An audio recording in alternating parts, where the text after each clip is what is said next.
Hello, welcome back to Trey's Tabletop Crossrip. I'm Trey, screen name Ghostbuster LMIII.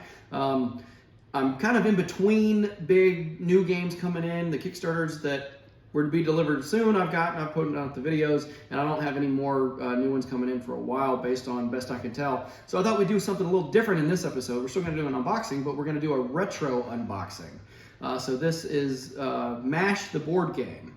For those of you who may not know, MASH started off as a book that was released in 1968 by Richard Hooker. It follows the fictional Mobile Army Surgical Hospital of the 4077th in the Korean War.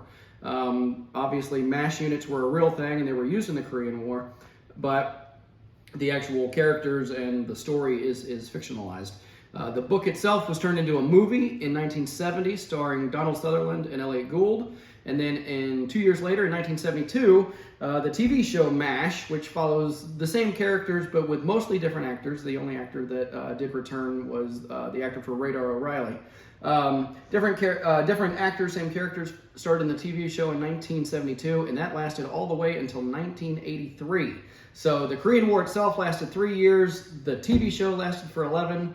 But before the TV show ended, in 1981, Milton Bradley bought the rights to the license and released MASH, the board game. So, full disclosure, I bought this secondhand off of eBay.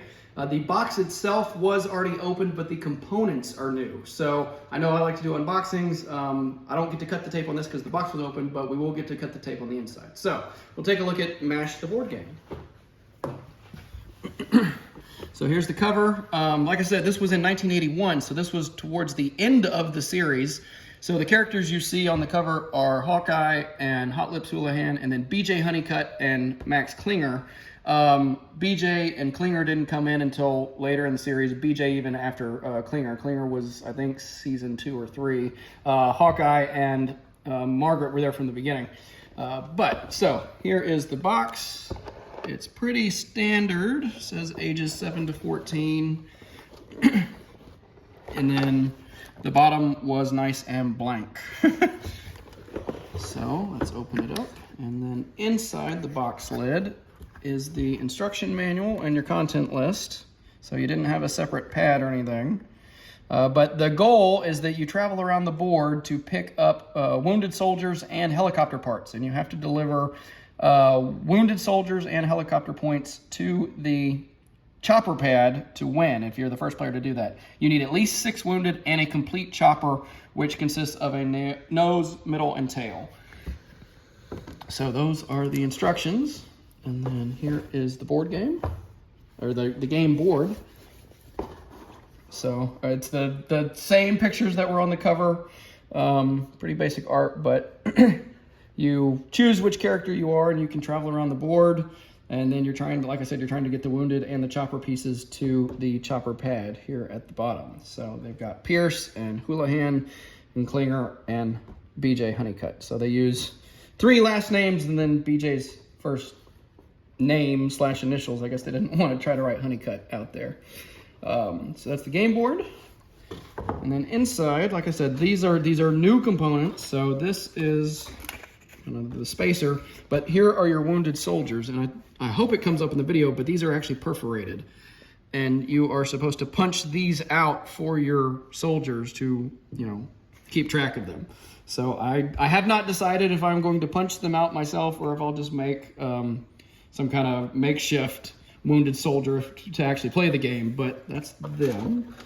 And then over here, still in cellophane wrapping, we have the 4 Army Jeeps, 4 different colors, the cards, and a die. So let's go ahead and open this, because what fun is a game if you don't open it to play it? Oh, I guess I won't need my knife.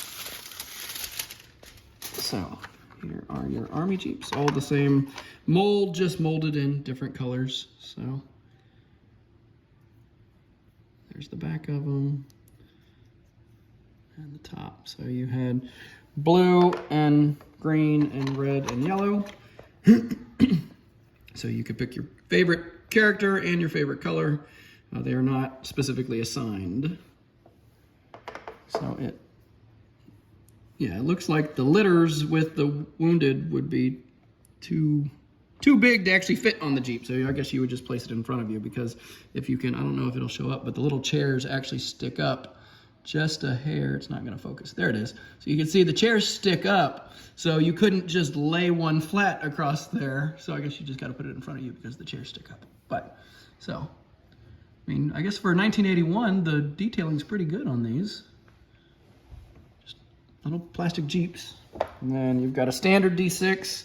It actually, in my hand, it feels a little smaller than our standard D6s. Stuff that you would get in Monopoly or something. The die itself just feels slightly smaller to me in my hand. If I had known that, I would have grabbed one to show the difference, but just take my word for it. But just standard. And then here are the cards. So they all say MASH on the back, and then the front. Take 2 wounded. Any supply depot, 2 wounded, 1 wounded, and then, so those are like action cards. And then go to BJ's tent, and then here are parts of your chopper. So you've got a tail and the body, tail, oh, more body. Okay, here's the front. So you've got to have one of each of these cards to win the game. And having to have 3 cards like this makes me think of the early 80s Raiders of the Lost Ark game, that you had to have the Staff of Ra, the map room, and the Ark card before you could win. You had to have all 3 of them. So same kind of thing. And then you're wounded. So that is all the pieces to this game. I want to try it out. I grew up with my parents watching MASH. It was in syndication, and by the time I was old enough to actually remember anything, it was in syndication. And specifically, I remember it was what came on after the 10 o'clock news. And when MASH came on, that meant it was time for me to go to bed. And then when I got older, it became I could watch MASH while Dad was watching it, and then I had to go to bed. But it's got kind of fond memories of growing up, and it was just kind of neat. And when I saw this on eBay, I'm like, you know what? I need to add that to my game collection. I think it would just be fun. I've got a couple of retro games. I've got this. I've got Raiders of the Lost Ark, and I've got the old Knight Rider game. And since this one came and the pieces were still new, I figured, well, why not do an unboxing for something fun? So, but thanks for joining. I will try to, once I get a chance to play it with my group, I'll drop a note below in a comment and let y'all know how it played and if I decided to punch these out or not. But other than that, looking forward to my next game delivery. I'm not sure. I think it should be Scarface 1920, but with delays and everything else, you never, don't place a hard bet. But I'm looking forward to that one, and certainly when I get that one in, I will do a full unboxing, and that one will be a longer video, I imagine. But thanks for joining me. If you got any questions, feel free to drop them below, and I'll answer what I can. And we'll see you next time.